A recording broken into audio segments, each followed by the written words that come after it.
Okay, so let's start some more terms in this thermal physics, thermal properties of matter, solid, liquid, and gases. So before detailing that, before going into the details, let's have some thought experiment. Let us have one vessel with some amount of initial amount, that is the water, and we are using one thermometer to measure this temperature. If we are providing some heat energy, that is delta Q, this water inside this, which is in this vessel, and obviously it's a temperature will increase. So when we provide water, when we provide heat energy, it's a temperature will increase. So if this amount of water is fixed and it is its temperature is increasing from let's say start from 25 degrees centigrade to 50 degrees centigrade in a specific time, and if we increase the temperature from 50 degrees centigrade to 75 degrees centigrade, means there is a gap of 25 degrees centigrade here and 25 degrees centigrade here. So if the time taken for the first case, if it is 5 minutes, the time taken to increase this in the first case to increase the temperature to 25 degrees centigrade, if time taken is 25 minutes. Similarly, in the second case, this will also take the same time, because same amount of energy is heat energy is required. If we double the amount of water, if we have about 500 ml, that time is 5 minutes, and the total heat required is same. And if we just double the amount of heat required is, so if temperature is doubled, that total amount of heat required will be double. If the material is doubled, means if we are using 500 ml, a certain amount of heat energy is required. When if we have 1 liter of that liquid, that water, then a specific that double amount of heat will be required. So this is the simple experiment, and we can observe in our daily life. So here this delta Q, the energy given. Okay, so if we give that delta Q energy, heat energy, the temperature will increase up to delta T, up to this temperature T, and if we increase the amount of water, that heat energy given will be double. And if this liquid is changed, the heat required will be changed. So this heat required, this depends on the amount of that liquid, as well as the nature of that liquid, as well as that increase in the temperature. If we want to change the temperature in double in changing the temperature, double amount of heat energy will be required. Okay, so this delta Q can be taken as this delta Q can be said that it is proportional to delta T. First case, this is proportional to this delta Q, this is proportional to delta T, means जितना ज़्यादा हम energy देंगे उतना ही ज़्यादा temperature will increase. So this delta Q, this is directly proportional to delta T, and mathematically one can write this delta Q as one proportionality constant, and this is represented by capital S multiplied by delta T. So here this S, the capital S, is a proportionality constant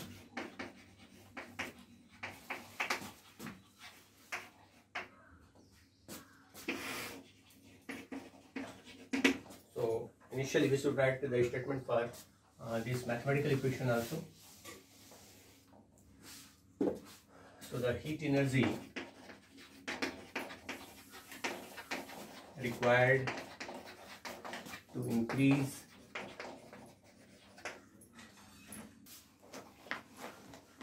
heat energy is heat energy required is proportional to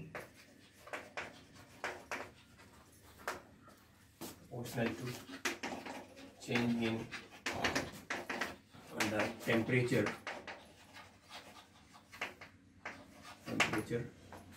of the system.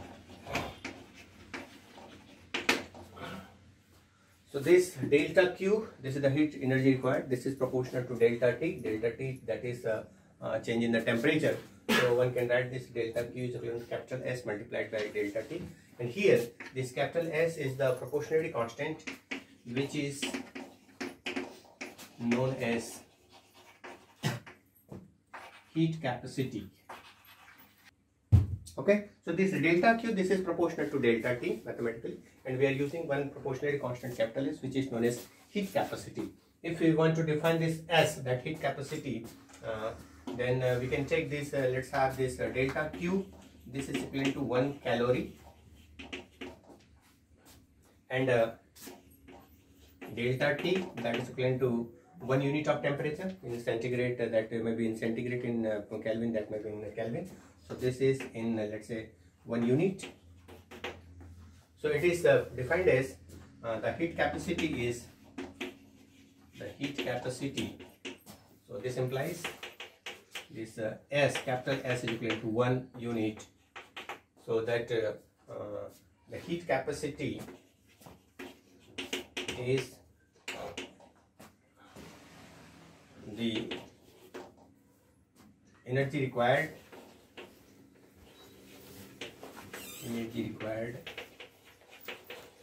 to heat capacity is defined as a sentence नहीं जम रहा भाई सुबह सुबह दिमाग खराब हो गया. So this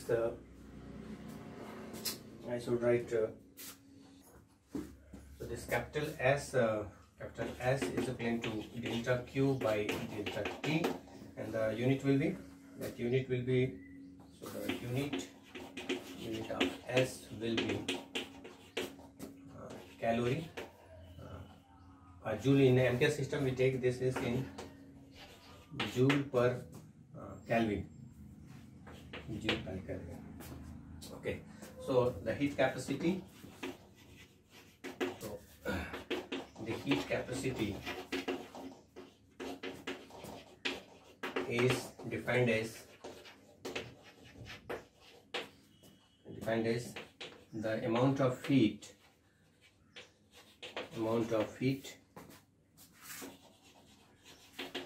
required to increase the temperature by 1 unit. Okay, so here we take this delta T, that is equivalent to 1 Kelvin, then this S is equivalent to delta Q. So here this delta T is equivalent to 1 Kelvin, then this S is equivalent to delta Q, and in statement form we are writing that term like this.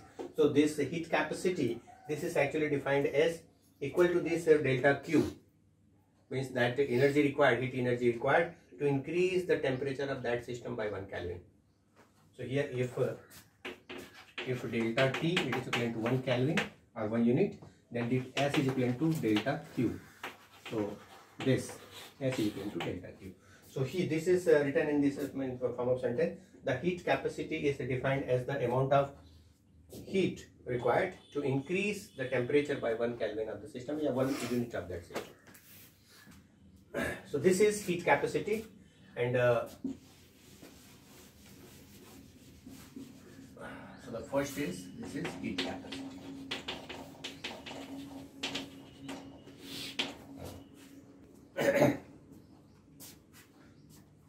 Unit will be joule per Kelvin. You can have it's a dimension also. Joule, that is form of energy. So you have to write that energy in mL square T minus 2, and Kelvin, that temperature is theta. So that will be theta inverse. Okay. So now specific heat capacity. So specific heat capacity. This is the important thermal parameter. The specific heat capacity. It is represented by small s. Capital S is the heat capacity. Specific heat capacity, it is represented by small s. And this is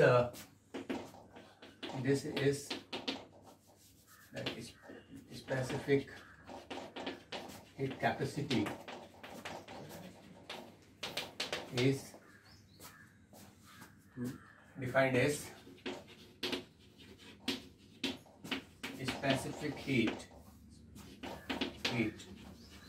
per unit mass. So specific heat heat capacity per unit mass. Heat capacity per unit mass. Okay, so this small s, this implies this is small s, it is equivalent to heat capacity. Heat capacity, it is represented by capital S. So this is capital S by per unit mass by m. Or this is equivalent to, this capital S is actually equal to delta Q by delta T. Okay, so capital this is equal to this capital S, since capital S is equal to delta Q by delta T. So one can write this delta Q by delta T. This implies this delta Q is equal to small f m small s delta T. So here in this equation, if we take m is equal to 1 kg, if you are using SI system, so that mass will be in 1 kg, and delta T, that is equal to 1 unit in centigrade or Kelvin. Then small s is equal to delta Q. So how we will define? So that specific heat or specific heat capacity, many times it's just known as specific heat, and so specific heat capacity is defined as amount of heat required to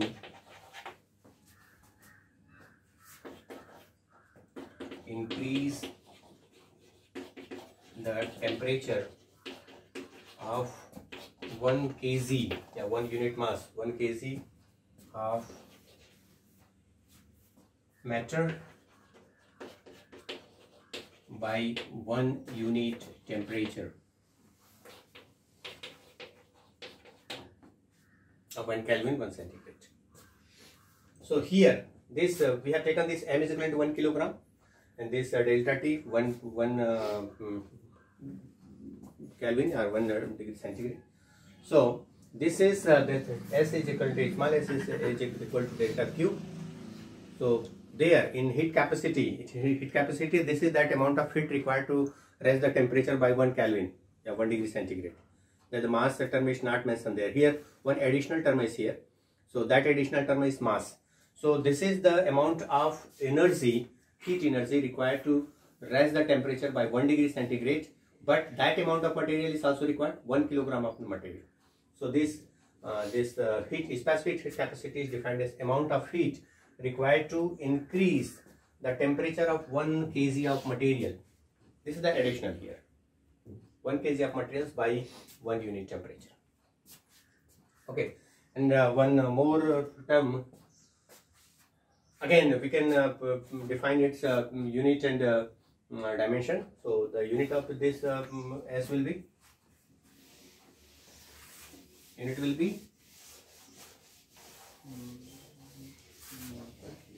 so this unit of S will be, this is joule, it is in MKS joule per kg Kelvin. Okay, and that dimension of S, that is, this is heat, that energy ml square T minus 2 by mass is in m, and this is theta. So this is equal to, ml we cancel, So L square T minus 2 theta inverse. It is represented by capital C. So molar heat capacity is defined as molar heat capacity is defined as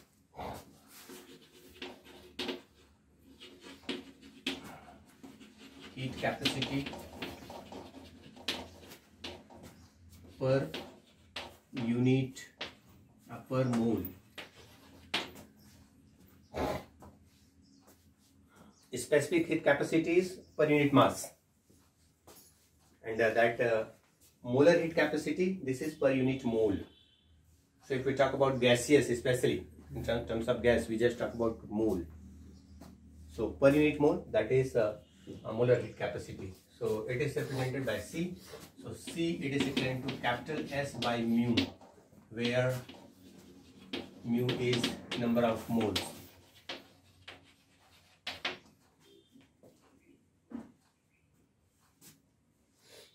This is equal to delta T, delta Q by delta T. So in terms of mole, we can write this delta Q. This implies delta Q, it is equal to mu C delta T. This is another relation for that amount of heat.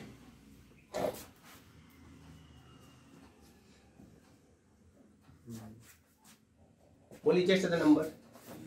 Okay, so its unit will be unit of this. You will write unit of C. It is will be joule per mole per Kelvin.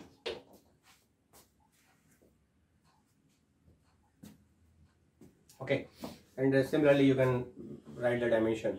So there that kilo in terms of that kilogram. So that dimension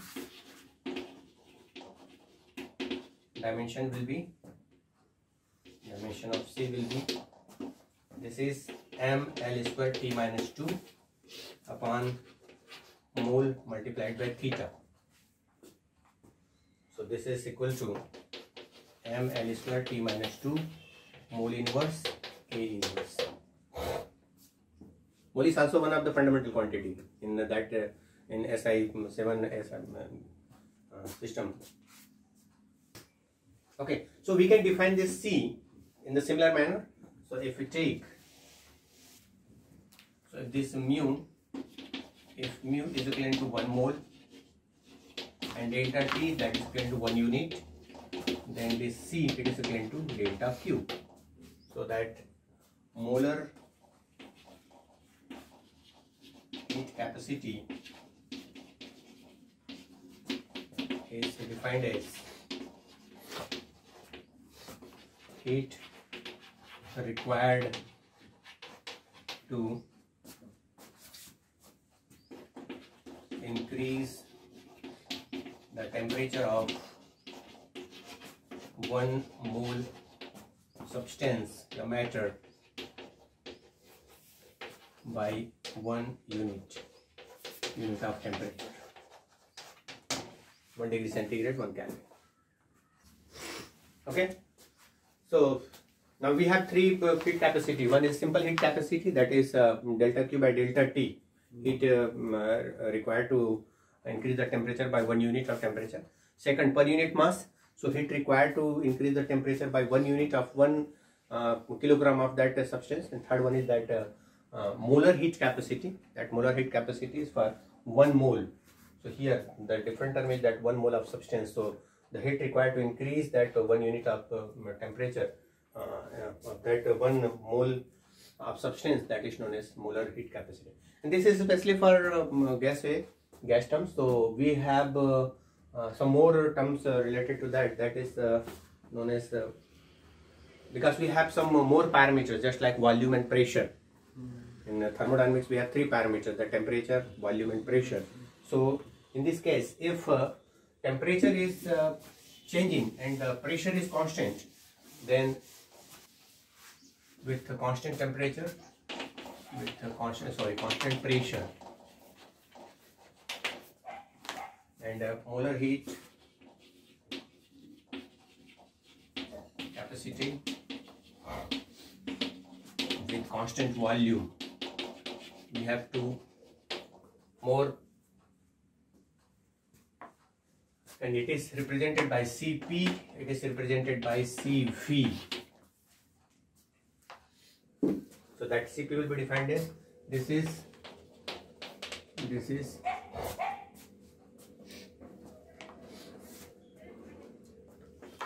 heat capacity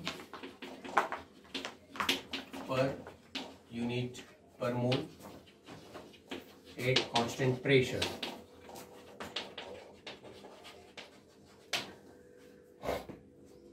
So Cp, that is equal to S by mu. Here we have to write constant pressure. This is equal to delta Q by mu delta Q, and this will be with constant value. So this is the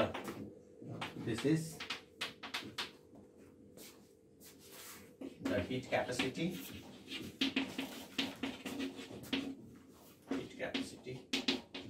per unit mole in constant value.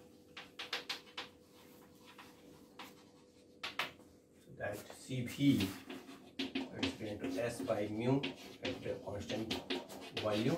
So this is then equal to delta Q by mu delta Q.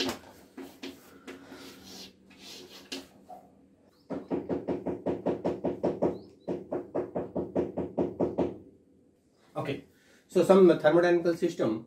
So thermodynamical systems are defined into thermodynamical system. It is defined into two parts. One is open system,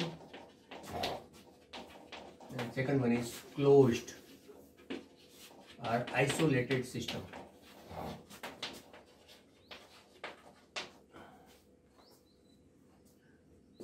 So that thermodynamical system is defined into two parts. One is the open system, second one is the closed and isolated system. What is the difference between these two? That system, this is a system made up of so many particles, and if heat is transferred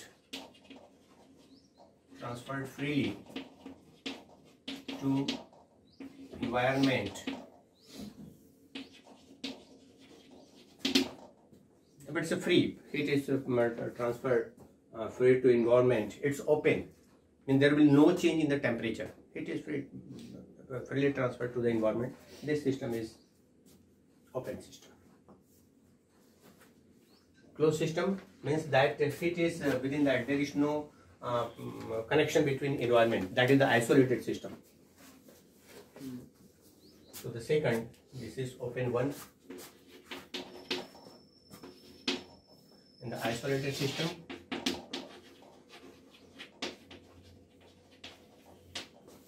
no connection, no thermal connection, or transfer connection or transfer to environment. So in the first case, this can give heat energy or absorb heat energy from the environment. So this is just open. It can give heat energy to the environment or absorb the heat energy from the environment. That system is open. But if whatever that thermal process is, that is inside this boundary, there is no connection with the environment, then this is isolated system. Means we may have different subsystems inside this, having different temperature. Let's say temperature T1, T2, T3 and T4 having different temperatures. Then this can give, connect with this second domain and give change the temperature. They can give thermal energy to the neighboring system, but that will be inside this boundary. Obviously, one equilibrium condition will be attained inside this boundary. If its a temperature is 35 degrees centigrade and its a temperature is 30 degrees centigrade, and this is inside this, and there will be obviously there will be the connection one. And if it's 35 and it's a 30, so the average temperature will be maintained in between. That will be the equilibrium temperature. Okay, so that equilibrium temperature will be the average of these two. That is 35 plus 30 is 65, so 32.5 degrees centigrade for two system. If we have different temperatures of different domains, then the equilibrium temperature will be the average of these two. So some domain, some part of this system will take heat energy, some will provide the heat energy, and one equilibrium condition is maintained. Okay, for example, if we are talking about one system, let's say if we have this is the equation, and amount of heat, amount of water is somewhere here. Let's say initially its temperature is theta 1. Initial temperature is theta 1, and obviously if this is of metal, so the temperature of this that container, that is also theta 1. This is one isolated system. If it is isolated system, there is no heat transfer to that environment. If we have one ball, and this ball is having a high temperature with compared to this that water, let's say this is heated ball, and if its a temperature is theta, mass of this water is m1 and mass of this water is m2. Mass of that ball is m2. When we dip this ball inside this water, what will happen? That heat energy will be provided, will be given by this ball to this water. Means here that heat will be absorbed by water, heat will be given by this ball, and after a certain instant of time, one equilibrium temperature will be maintained, and that equilibrium temperature is equivalent to theta. Okay, so in isolated system, in this case, in isolated system, in isolated system, in thermal equilibrium, in isolated system, the total energy, total heat energy given, or gain, that is equivalent to total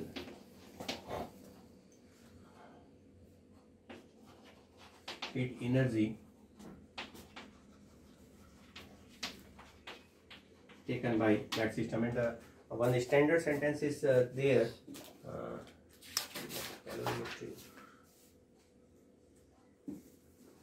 In terms of this liquid, so the total heat energy given by ball, I should write here, by ball, the total heat energy taken by water.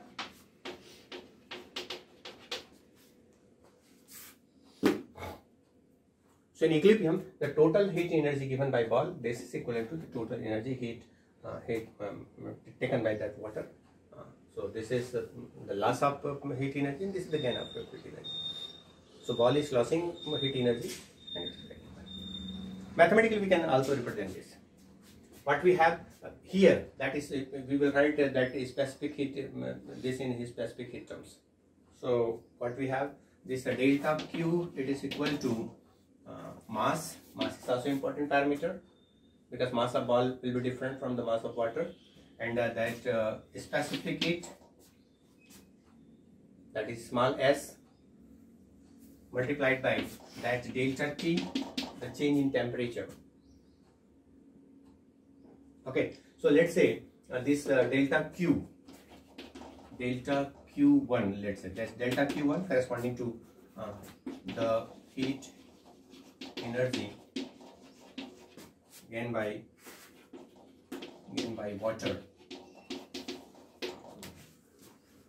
This is equal to the delta Q1. It is equal to, what will be, mass of water is m1, specific heat of water, let's say that is S1, specific heat of different substance will be different. So mass of water is m1, S1 is the specific heat of water, and this delta T, that is change in the temperature. So the change in the temperature of this water will be, it's from theta 1 to theta, it's increasing. So change in temperature will be, change in temperature, there is a delta T, that is equivalent to theta minus theta 1, because this theta is higher temperature with compared to water. So this is equal to theta minus theta 1.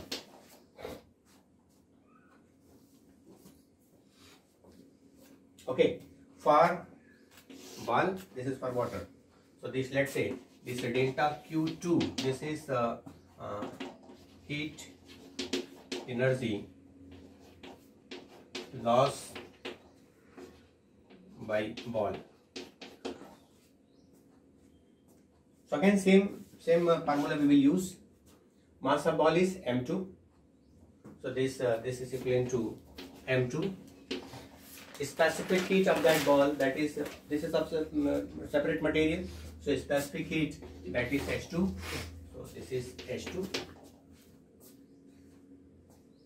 And this delta T will be loss in the temperature, decrease in the temperature. So the temperature is decreasing, and this is from theta 1 to theta. So here there is increase in the temperature and there is decrease in the temperature. So this will be equal to theta 1 minus theta. Okay, so by using this relation, by using this equilibrium condition for isolated system, what we will have? We will have this m2 by m2h2 theta 1 minus theta. It's equivalent to m1 s1 theta minus theta 2. This is theta 2. It's theta 2, yes. This is theta 2. Theta 2 minus theta, it is equivalent to theta minus theta.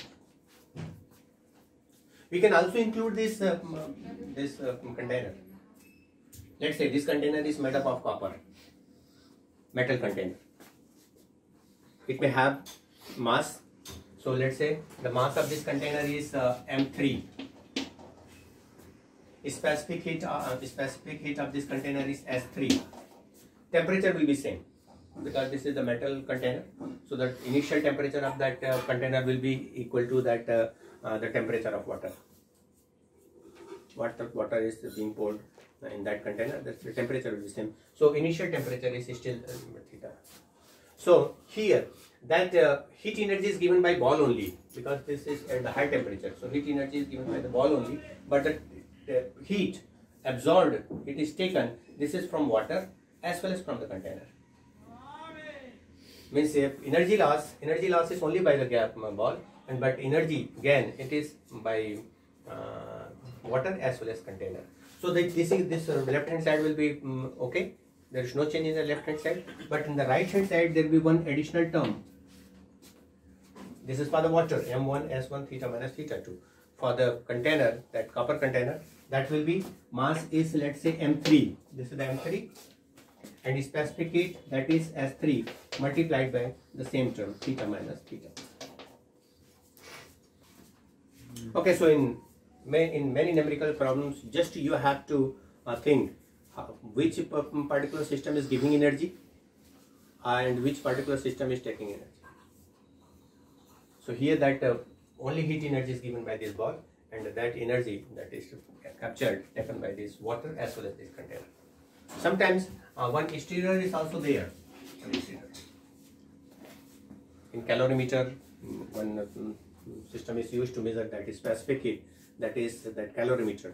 तो उस calorimeter में ये होता है कि इस प्रकार का कंटेनर होता है, copper container, one stirrer to mix, and it is isolated with this is a big system. This is isolated. No heat transform to the environment. उसमें भूसा भर देते हैं या ऐसा कुछ इंसुलेटिंग मटेरियल डाल देते हैं, आइसोलेटेड कर देते हैं उसको. अगर इसको ओपन रखा जाए तो ये तो कॉपर है. There is connection with environment.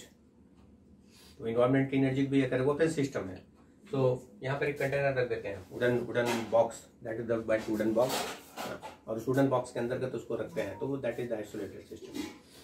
and this one is known as calorimeter to measure that specific heat of any material. So we can calculate this H2, that is the specific heat of this solid, by a simple experiment by using this formula. So yeah, generally that mass and that is specific weight of that exterior is taken negligible. So we have just this ball, water and this container. So this equation is used. Experiment simple, ball है, ball को गर्म किया गया particular temperature तक, है ना, और उसको फिर उसमें डिप किया गया. डिप करने के बाद फिर इनिशियल टेम्परेचर मेजर किया जाता है, that theta 1 is measured initially. Dip करने के बाद फिर that final temperature theta is measured. We know that mass of water, we know that mass of this container as well as that mass of ball. Everything is given and final temperature is measured and this theta 2, जब जितना temperature तक उसको calculate ये किया गया है वो पता रहता है. If everything is known parameters, only this is calculated by this experiment. Specific heat of that ball, H2. Okay, so thank you. In the next class, some more topics is specific heat and transfer of heat energy. We will discuss.